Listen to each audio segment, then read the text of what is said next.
back to the castle, where nobody's innocent, everyone's dramatic, and common sense did not make the guest list. Let's recap the Traitors Season 4.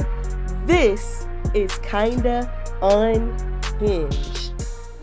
What's up, guys? Welcome back to my channel. I'm back with another The Traitors video, and we are on Season 4, Episode 7. So we begin this episode with the banquet, and all the players are coming down. They're all dressed up, and Candace is nervous about how Lisa is going to pull off this unaliving in plain sight. But Lisa is confident that she'll get it done, and she says that this will be the most iconic banquet in Traitors history.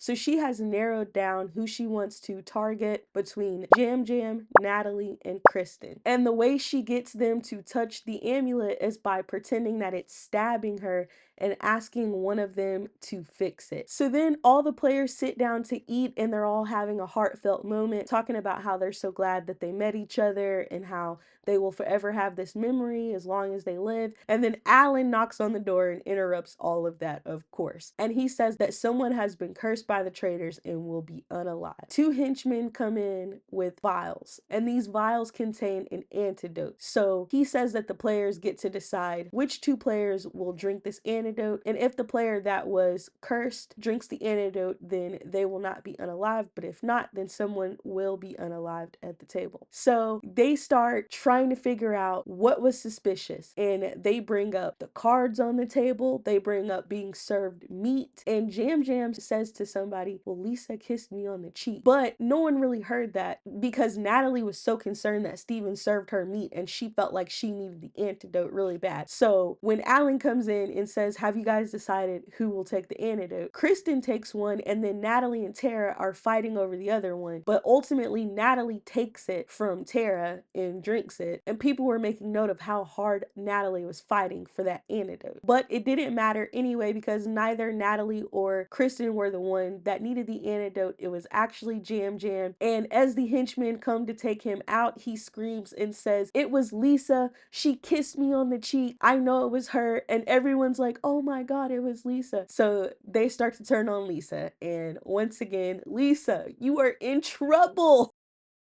So the next morning, the first players down are Rob, Candace, and Lisa. And they are still upset with Rob about how he turned on Lisa. And Candace is like, look, we have to do everything we can do to save Lisa. And Rob doesn't really like the sound of that, because he's best friends with Colton and he feels like it'll be suspicious if he starts fighting for Lisa. So the rest of the players come down, and Colton confronts Lisa about Jam Jam. And of course, Lisa denies that she kissed him on the cheek. And then Natalie apologizes for strong-arming her way into the antidote. And Mark and Johnny are starting to suspect that Natalie might be a traitor. So after breakfast, Candace is doing her best to sway people into believing that Natalie is the traitor so that she can get some of the heat off of Lisa. And then Tara, Natalie, and Lisa were all in a room together, and Natalie slips up and says, when we unalived one of the gamers. And of course, Lisa's spidey senses go off because she's like, oh,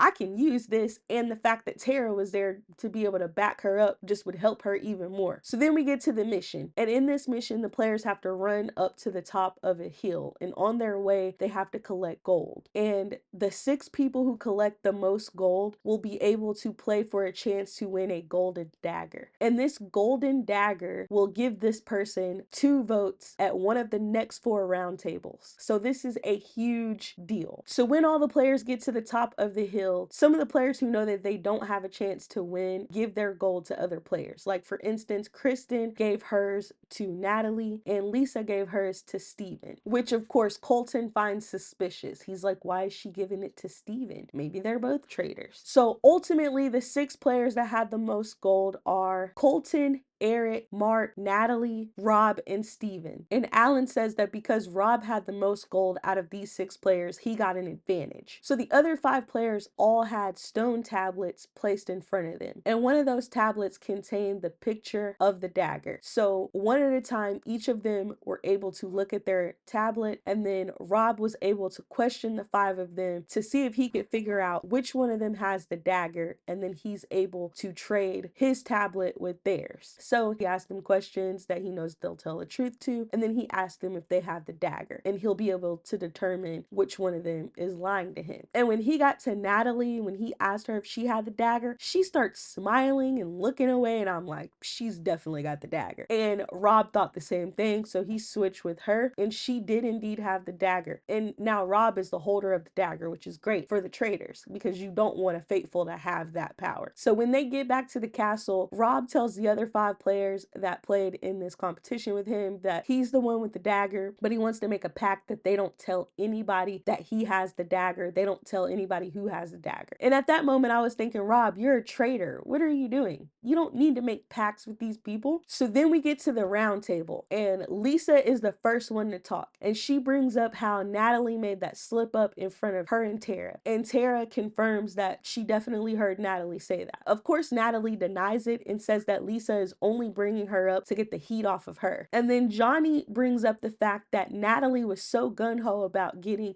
one of the antidotes after being served meat when she knew that him and her both were served meat from Steven. So both of them couldn't be cursed. So she shouldn't have been that worried. And he says, it seems like you really wanted the antidote to show that you're not a traitor. Then Colton says that he'd like to talk about why Jam Jam so aggressively said Lisa's name. And then Candace comes to Lisa's defense, of course, and Mara says, well, you did kiss him on the cheek. You air kissed me, but you kissed him on the cheek. And Dorinda says, no, she didn't. I was right there. She air kissed all of us. And she was like, that's how Lisa is. She would never kiss him on the face. She doesn't even know him. And she said, you know what? I think that you're a traitor. And then Rob comes to Natalie's defense. And he pissed me off in this moment because Rob, you are a freaking traitor. Why are you doing this? This is crazy.